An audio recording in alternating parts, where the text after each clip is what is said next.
So to understand the reason why there's the no king, the hypocrites having the no kings protest, is because really, you can call this a war against communism and Marxism and whatever titles you want to use. It's ultimately a war of Irish Catholic against the crown. Oh, an old war, I mean. So the hypocrites that are doing, the total hypocrites doing the No Kings protest, which many of them are just paid, they should shove that up their ass because of the fact that we've had to live under their royal family, the Kennedys, even since Kennedy's been dead, with all of their idols everywhere. They were the royal family, and that's the way the Kennedys saw themselves. That's why they fundamentally wanted to change America, not because they loved America. JFK was always putting America down because we weren't like the Catholic British aristocrats or the European Catholics. So see, to understand this, you have to look at the flight of earls. The flight of earls marked the end of the Gaelic order in Ireland and the beginning of turbulent time for the native population. So one of the things to understand is that Ireland most specifically was heavy into human sacrifice back in the medieval days, okay? So this is the reason King James was trying to do something about this, because you may think, oh, there wasn't human sacrifice going on in the 15 and 1600s. Think again. And since the Catholic Church told Ireland, no, you can keep all of your pagan goddesses, just we'll change the names to saints, that was a problem, okay?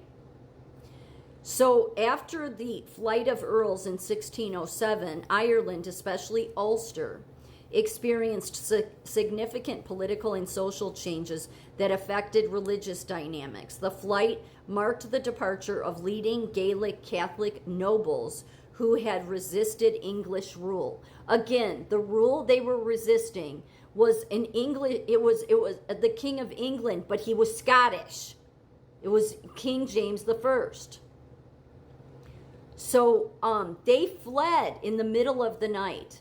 Nobody kicked them out. The only reason their land was taken is because they abandoned it. Like hundreds of them in the middle of the night. I think because they were up to no good and they knew something was coming down, okay? Because they ended up in France and France refused to extradite them. So clearly England, there was issue with what they were doing. But at first they were like, no, you can still have your titles. King James was like, you can have your land. It wasn't until they fled that King James took it, because they forfeited it.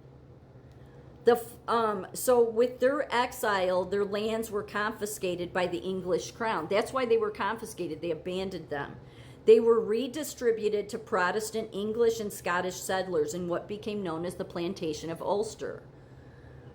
Despite these Protestant plantations, the native Irish population, mainly Catholic, remained strong in numbers and religious identity.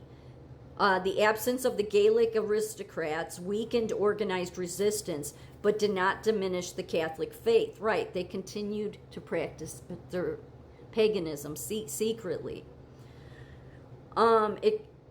The Irish and the Catholic is part of the identity. So that's what the problem is. So that's why Protestants, back when JFK got in, knew this is going to be a problem.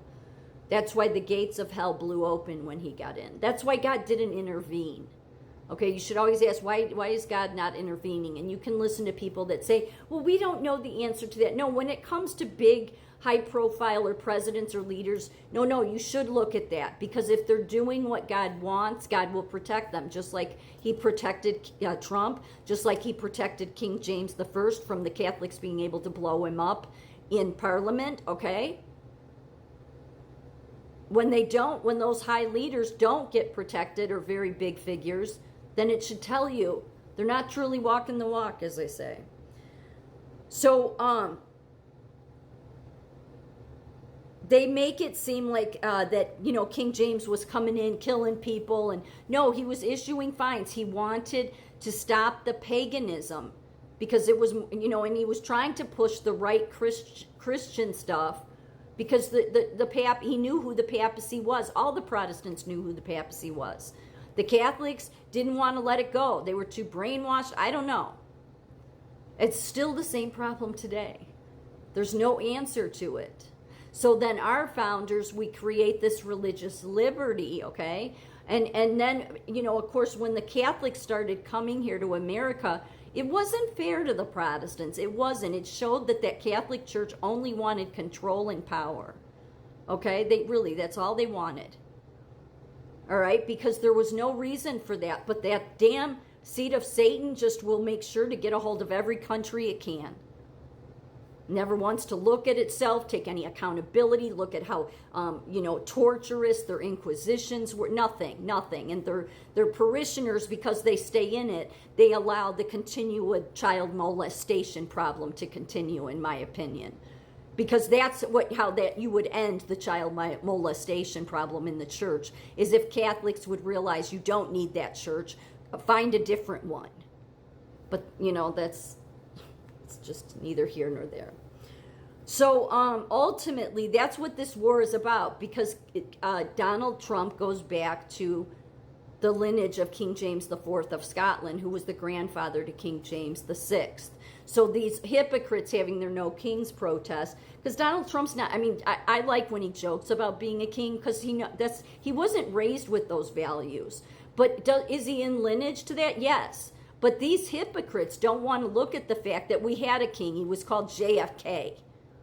He would have been more than happy to put an effing crown on his head, because Jackie O made sure that, all of, they're the royal family. They're the Camelot, right?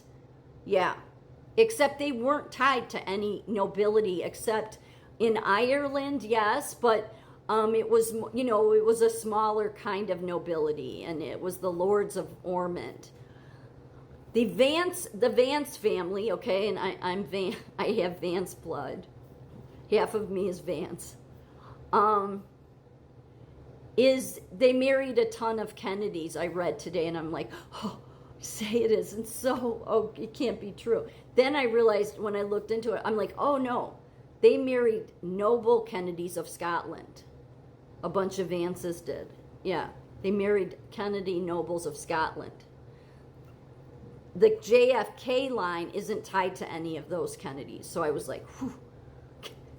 Still don't know how my family ended up Catholic. Do not understand that. So there were the Scottish, it's very confusing. The Scottish Puritans, which I was reading about earlier, it seems they may have been Catholic. Yeah. So that's different altogether. Okay. The Scottish Covenanters, though, they were the ones that supported King James I.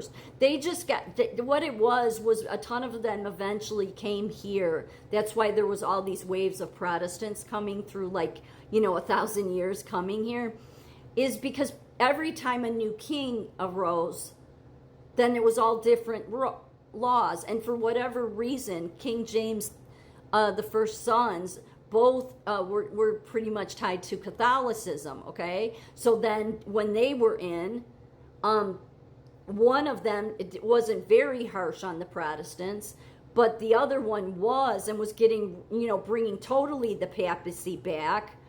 So that's when they brought William, the Protestants there sought out William the Orange, who was married to one of King James I's daughters. And they were Protestants, and they were able to get King James II out. Well, that pissed the Irish off, okay?